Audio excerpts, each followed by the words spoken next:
was extremely slender. And he had all these tattoos up and down his legs, his arms, everything. Don't record me. What? They were all prison tattoos, though, that he got in prison. And he had like a bunch of Aryan Brotherhood shit on him and all this other kind of stuff or whatever, which I didn't care for. And we ended up going to like, gosh, I think we got everything moved and then we went over to Wendy's. But it's like him and me were riding in the back of Peepaw's truck. This is probably back when you could still do that. I don't know when that got outlawed that you can't ride people in the back of a pickup anymore. This is when they moved to whatever this time frame Alpha. was. We went to like Wendy's or something. And I didn't even want to be seen with the guy. He had all this Aryan Brotherhood shit tattooed all over him. And anyhow, we went in there and this brother and I guess his wife or something like that, they were in there in that Wendy's or whatever. And I think that guy had been to prison too, and he recognized a lot of the tattoos, which I don't understand the meanings or something like that. Well, anyhow, these two acknowledged each other. And then we get out there, and he was saying some, not racist stuff, but like prison stuff or whatnot about the Brotherhood or whatever, and then the Black Gorillas or some shit or whatever. Is this a white guy or a Mexican guy? No, he was a black dude or whatever. Jason is a white guy, right?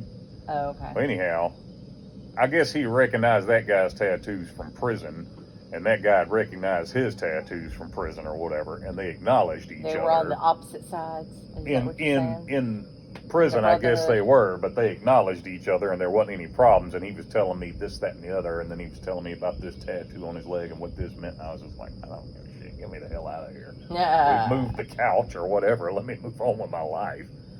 And anyhow, not too long after that, I think Mike and his relationship went awry, and they stopped talking altogether after that. I would have stopped I think there talking were when he some went to problems, there.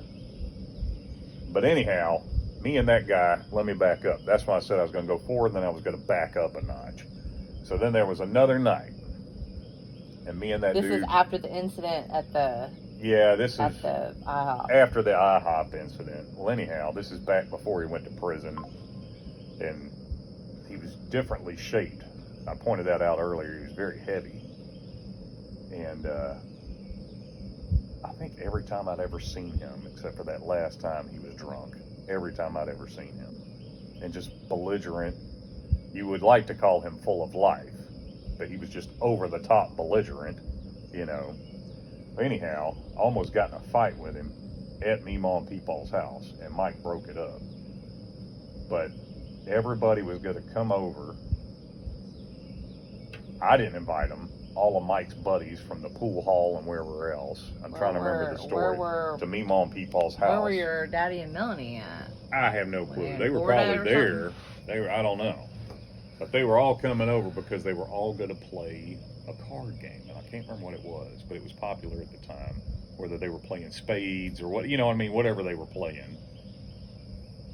Anyhow, they all show it. This is the same night Tink shows up after the Jack in the Box incident. But while I'm telling stories, I'll tell that one after this. Oh. Well, anyhow, they all show up. Tink had shown up. This is the same night that it all happened. Well, this Jason dude comes in. I didn't know all this was happening. Mike invited them over, and it was always late because Mike worked at Papacito's at the time or wherever it was, waiting tables. And sometimes his shift wasn't in until 10 o'clock at night.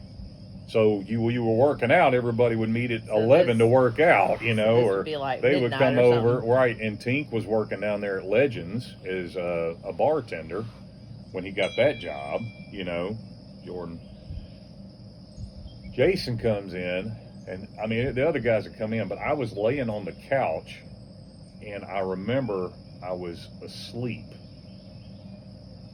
And then I woke up because I heard all them coming in, and Mike's like, hey man, all the guys were coming over, we're gonna play cards and hang out, and da-da-da-da-da. I was like, oh, okay man. I said, I'll get up here in a bit or whatnot and get off the couch.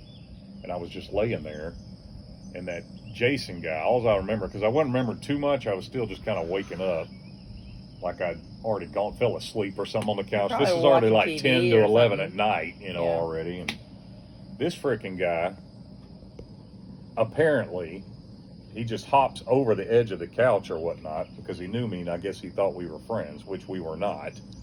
You know, I'd met him a handful of times before, and I was friendly. I try to be friendly to people. And he leaps over the couch and lands on me, and he's like, "Hey, get up, blah, blah, blah. We're going to have a card game and blah, blah, blah." Just saying all this shit, but he's laying on top of me, just like leapt over the couch, laying on top of me. And I remember, like, my arms were kind of trapped, but I got my arms like this and my leg, and I shoved him up and off of me.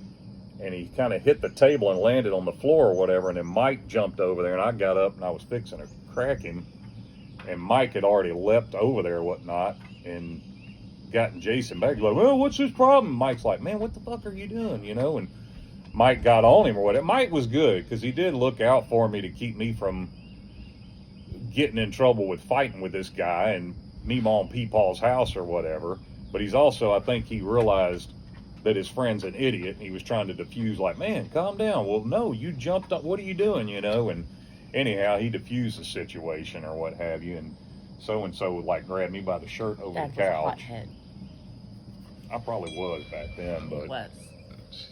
anyways, the problem was resolved without injury to anyone, but man, he pissed me off. Because, I mean, like, who the hell does that? Let me leap over the couch and land on you with my full fat ass body weight, which he was heavy at the time. Anyhow. And you were able to, like, push him off of you. Yeah, but I had to, my arms, because I'm like this on my side, so I had to, like, you know, and I had to get my hands where I could shove him with your muscle. You can't shove nobody like that with your muscles, ain't gonna let you do it. But if your muscles were like that. Anyways. You were strong. Everybody. Man. Yeah, I was pretty powerful then.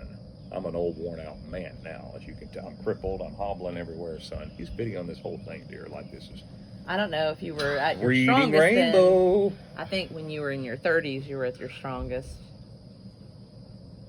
Probably. I don't know. No, I'm weak. I'm old. I'm feeble. Ooh. Not really. I'm a bad son of a bitch. All right. So anyhow, that happened. But this is the same night that Tinkerbell came over. Is that like a nickname? That's a nickname. Wasn't he like a big burly guy? Wasn't he like a? He was good to me. He was a good friend. He was really good to me. And anyhow, everybody called him Big Tink, is what they called him. And then he had his we had another guy that was 5 foot nothing or whatnot, but he had a shaved bald head just like Tink had or whatnot, and they called him Little Tink. And he was a really nice guy too or whatnot. But anyhow, had Big Tink and Little Tink. But they called him Little Tink because you already had a Big Tink. But it was like his mini me. That's a side story. Anyhow, Big Tink, Tinkerbell, he was how he got that nickname, I have no clue. Anyhow, he very nice guy, but he didn't take shit off of nobody. And he looked like, and I've told Mama this before, what's his face? Mr. Blaine? No, Die Hard. Bruce Willis? He looked like Bruce Willis.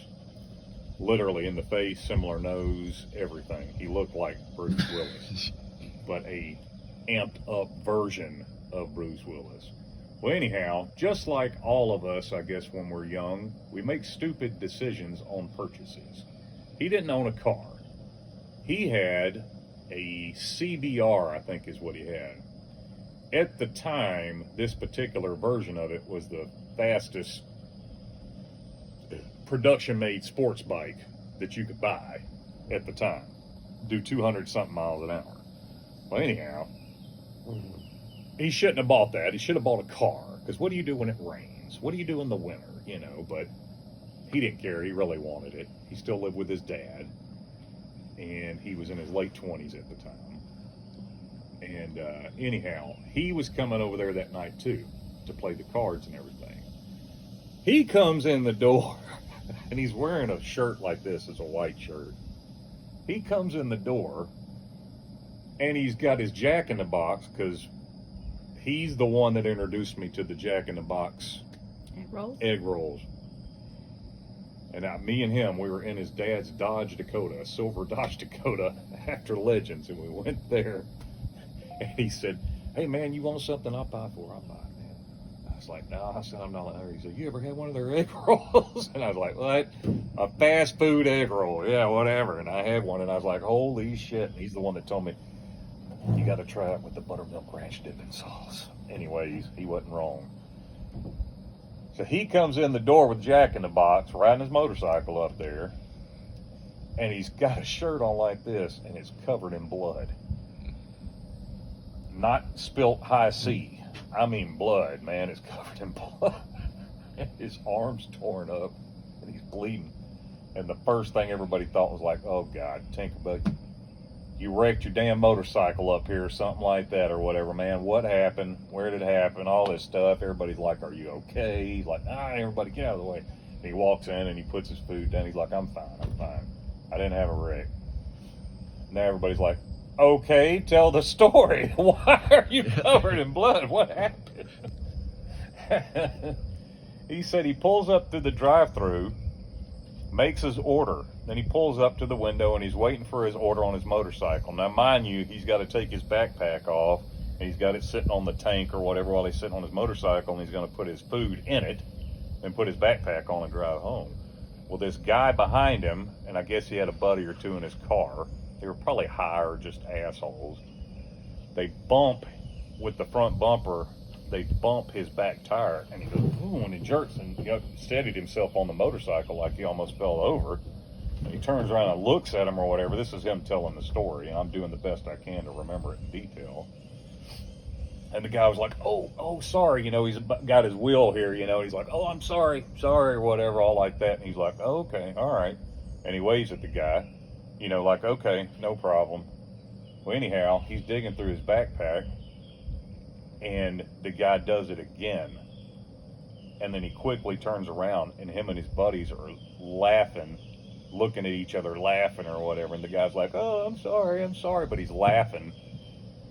And Tink gets off his motorcycle and walks back there or whatever, and the guy's like rolling his window up or whatever, laughing, and Tink punches through his window and grabs the guy and yanks him out, and I guess pulverized him in the drive-thru, and then went back up and got his food and then left. And that guy apparently is just laying there unconscious, and the buddies didn't jump out to try to help him or nothing. So anyways, he shows up with his arm where he punched through, glass and everything's all cut up, and he's got blood all over his shirt. But anyhow, he got there safely with his Jack in the Box. I'm assuming old Jethro back there at Jack in the Box never did that shit again to anybody, but it's pretty funny.